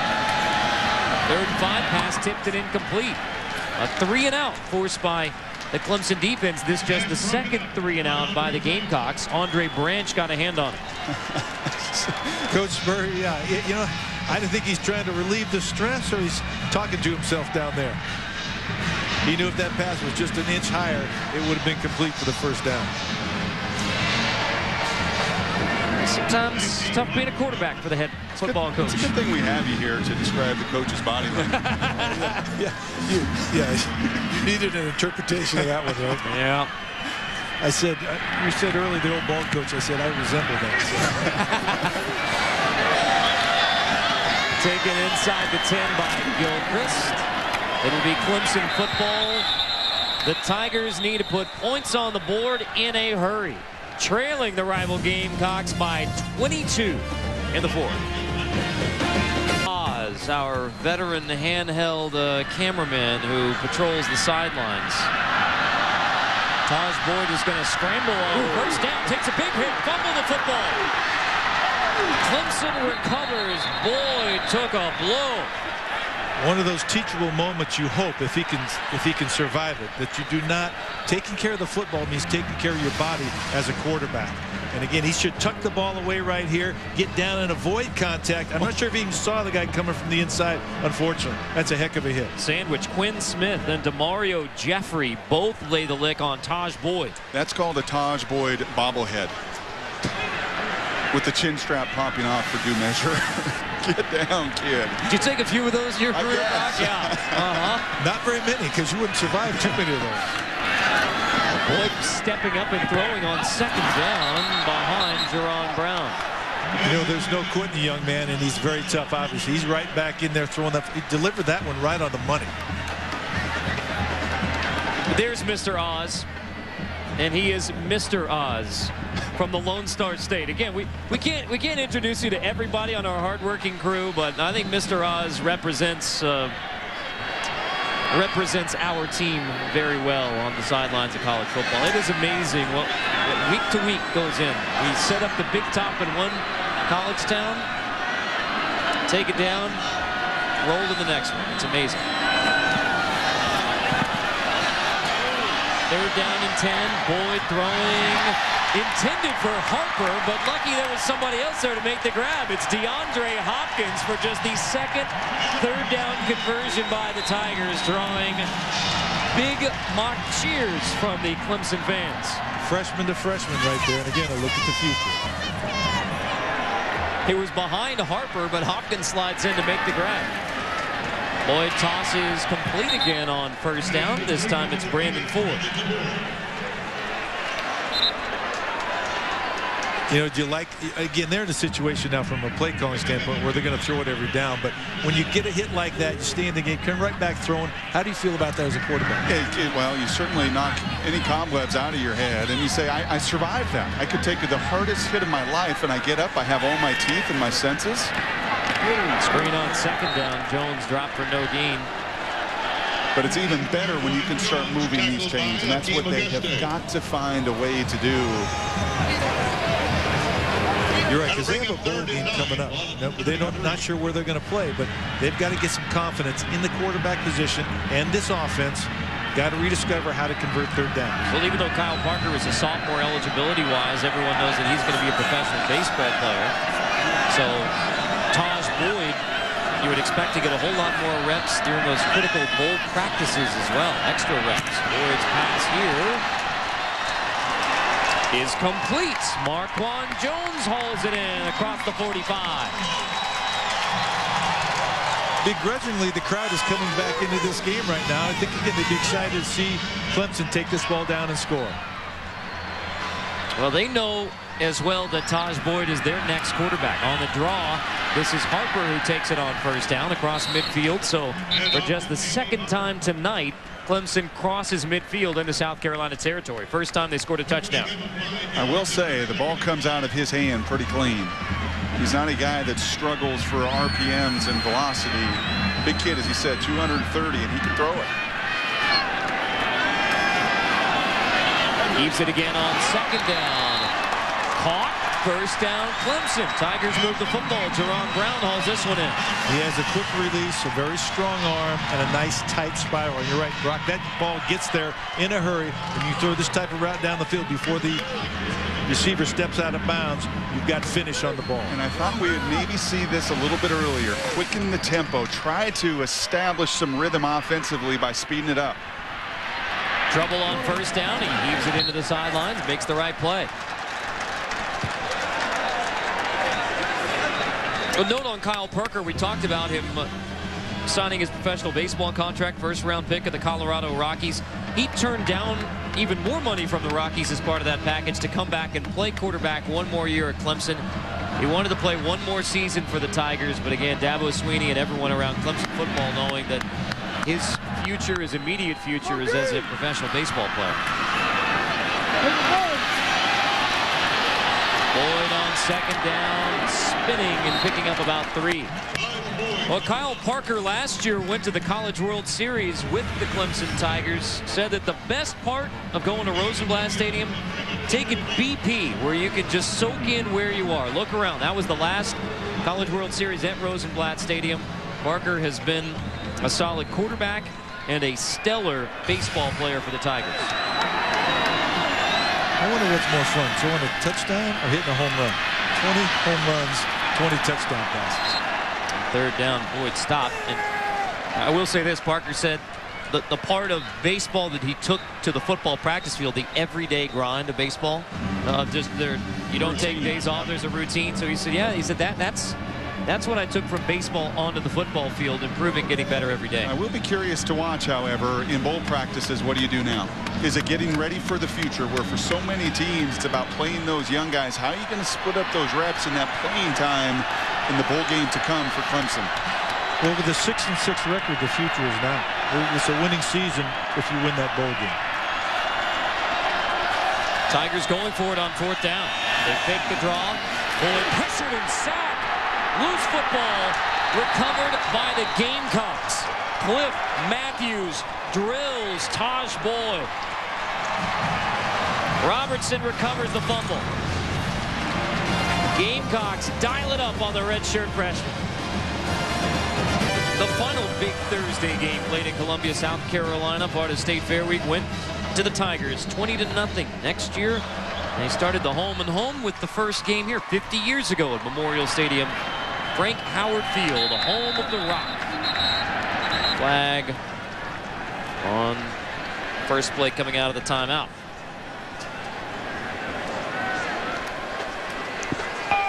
Offside. Defense in the neutral zone, number 94. 5 yards from the previous spot. First down. A It's on Ronnie Moore. One of the things you'll see from South Carolina now, instead of the up-tempo, they're going slow down, use the clock, take time off. And when you do that, you can false key the front with your cadence. Garcia still in at quarterback. Brian Maddox in at tailback. In relief of Lattimore, Maddox picks up a first down as we check in with Wendy Nix. Carter, thank you. Oklahoma State at the half over on ABC. The Cowboys driving here. They were trailing 21-10. Brandon Whedon to Justin Blackman, a 45-yard strike. And just a few plays later, Jeremy Smith will punch it in from 2 yards out to make it 21-17. But the Sooners have tacked on a field goal, 24-17 at the half. That's still a lot of time for an explosive Oklahoma State team to come back. Those teams are both very explosive offensively. A lot of orange on your television set tonight between Oklahoma State and the Clemson Tigers.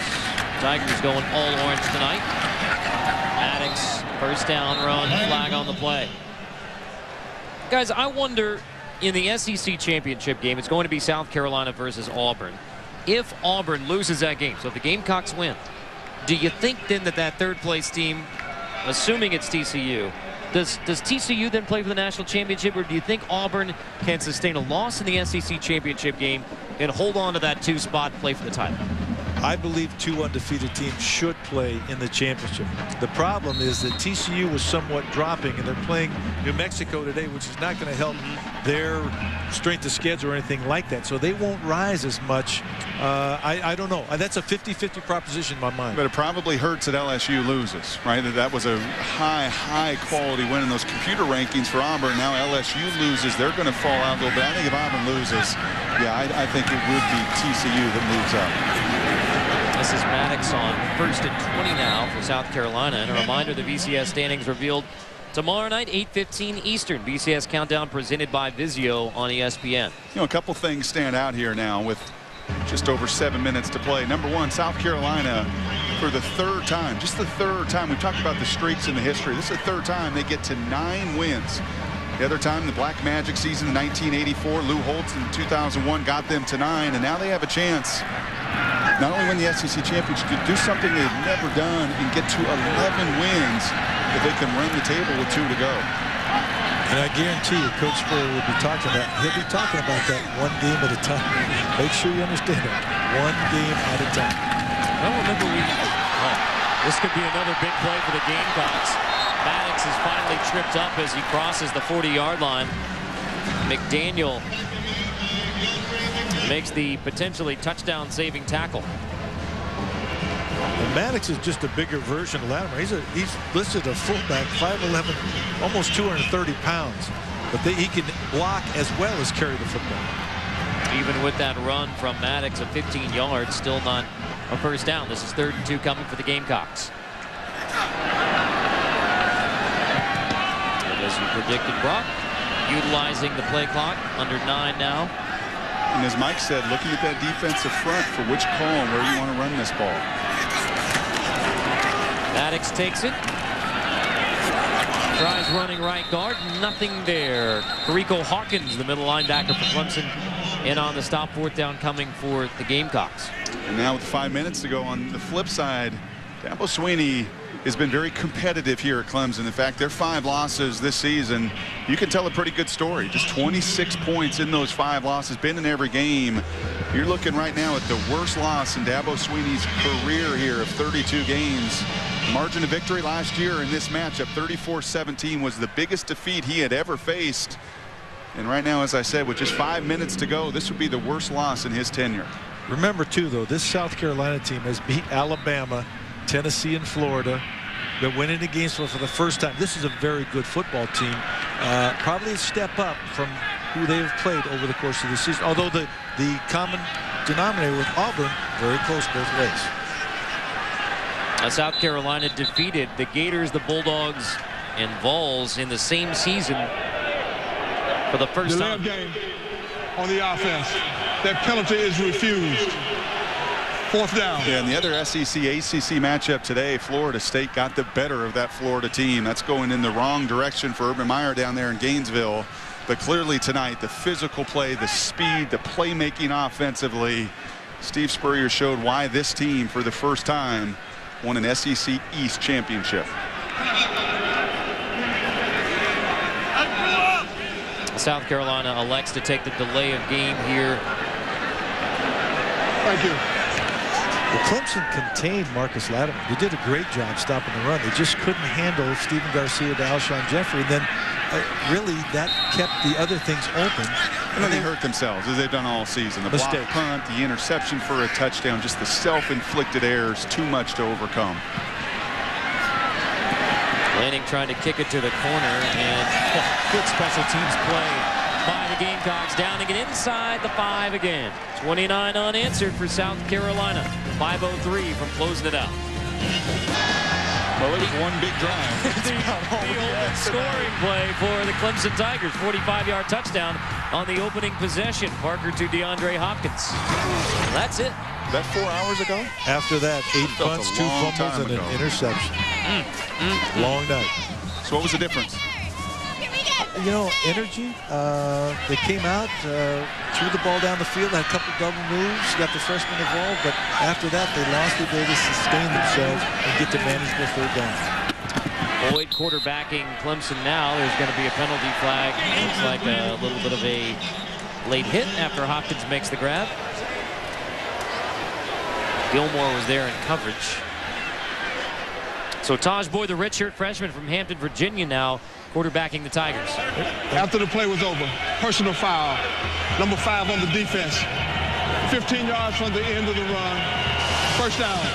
Remember, the first half of the season, Taj Boyd and DeAndre Hopkins were second teamers, so they probably have some good chemistry, been throwing to each other all season long. Hopkins, a true freshman. It was prior to the North Carolina game that the Clemson staff pointed to the 29-7 score. Boyd to the air, pass tipped. A big hit on Hopkins. Played by Holman. You know, that was actually a great pass. That's that seam throw. You got to throw it over. We call it a goalpost throw, over the secondary, over the underneath coverage, and before the safety can get to it, just barely touched. But again, the type of throw that a veteran quarterback sometimes struggles to make.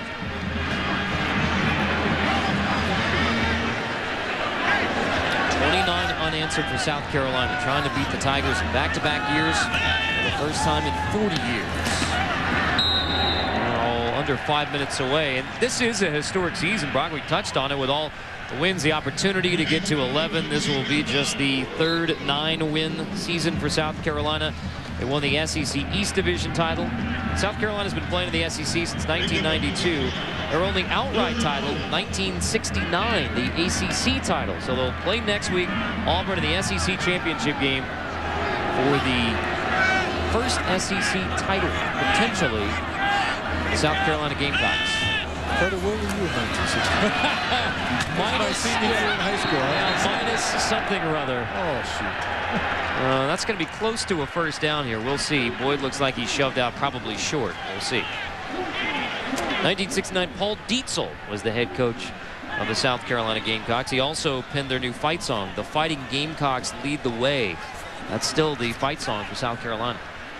Or as they're known in the Palmetto State, just Carolina. Sometimes USC. I'll tell you, it's a real credit to Steve Spurrier. He's done it at Duke. He obviously had the unprecedented run at Florida, and you can feel the sense of pride in talking to him. Everyone wondered about South Carolina. When would he turn the corner? When would they take that next step? Well, they've done it this year and have even more opportunities ahead next weekend in a battle in Atlanta. Airfield with a historic hit for South Carolina, giving the Gamecocks their first baseball championship, first major championship in men's sports, and it was the last base hit, the last pitch, the last run batted in Rosenblatt Stadium history. Whit Merrifield and the Gamecocks winning last year in the College World Series after eliminating the Clemson Tigers. That's the message for the Gamecock fans. SEC championship game next Saturday against the Tigers of Auburn. Well, it's been a year of firsts. First national championship with the baseball team. First time to have a 1,000-yard rusher, 1,000-yard passer. First SEC East championship The way they played tonight, they've got a lot of momentum going into that game next weekend. Devin Downey, the men's basketball team, beating #1 ranked Kentucky. As well.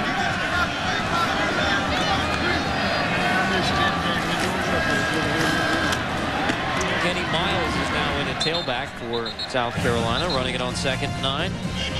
BCS Countdown presented by Vizio, ESPN tomorrow night at 8:15 Eastern. Where will TCU be? Where will Auburn be? Where will Boise State be after the loss against Nevada? Tigers have played an awful lot of close games this season, including against both of these opponents. It's pretty incredible when you have Cam Newton, you're never out of a game. That's exactly right, because he can beat you with his feet, or when he has to throw the ball, when you take away the run, he's a very accurate and sudden passer. And running away with the Heisman Trophy. Interesting you say that, Brock, because it occurred to me the other night watching Oregon blow out Arizona in what was supposed to be a big test for the Ducks. They're undefeated, ranked #1. They have run away from just about, other than the test at Cal, they've run away from everybody who was supposed to give them a test, and yet I still don't think the Ducks are getting their due. I mean, I don't say that because we're standing next to Mike Bellotti. I say that because I'm not sure a lot of people know exactly how good this Oregon team is. Well, and I thought you were leading into the Michael James actually in the Heisman, but because I agree, Cam Newton I think is running away with the Heisman, but I do think right now that possibly Oregon has a better defense than Auburn. That's right. And again, they're a different team, a different tempo that to play it, I don't think you can prepare for it. It's a cumulative effort with the Ducks. It's their offense, it's their defense, it's their special teams, it's their playmakers, and I think that's what and why Cam Newton has run away, in my opinion, from Michael James. There's another flag coming in at the close of this one. Give credit to both the Gamecocks and the Tigers for keeping this one mostly clean. We've only had 3 personal foul penalties, and that's saying a lot in a rivalry game such as this. You know, you could say, going back to the Oregon-Auburn thing, you could say the development of Darren Thomas was much like the development of Cam Newton. It's been the difference in their seasons. They have good running backs, Michael James, good special teams, although I don't know if Auburn has a returner like Cliff Harris, who's so dangerous on the punt returns. But it'll be an interesting game if that is the one that eventually happens. After the play was over, personal foul, number 80 on the receiving team. That penalty is 15 yards from the end of the run. First down.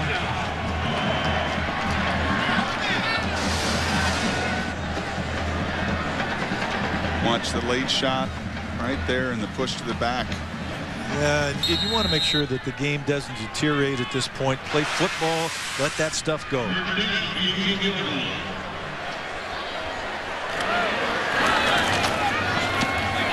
Off of Hopkins' hands. Chris Berman hosts ESPN's 2-hour pregame show with Tom Jackson, Keyshawn Johnson, Mike Ditka, Chris Carter, and NFL insiders Chris Mortensen and Adam Schefter's on the NFL Countdown presented by IBM. ESPN tomorrow, 11 a.m. Eastern. Now the NFL is going to have a hard act to follow with what college football has done over the last 2 days with the Boise game last night, with the Iron Bowl. It looks like Bedlam is coming into the second half. Just an amazing couple days of college football. Alshon Jeffrey, the big star here for the Clemson, or for the South Carolina Gamecocks, I should say. The 29 straight points against the Clemson Tigers. Jeffrey, 5 catches, 141 yards, a touchdown. Catches of 39, 37, and 41 yards in the game for Alshon Jeffrey. And football at times, maybe not as much as basketball, can be a game of matchups. And tonight for Clemson, going to be a very difficult matchup against the speed of South Carolina and this 4-2 spur linebacker. They're just all over the place.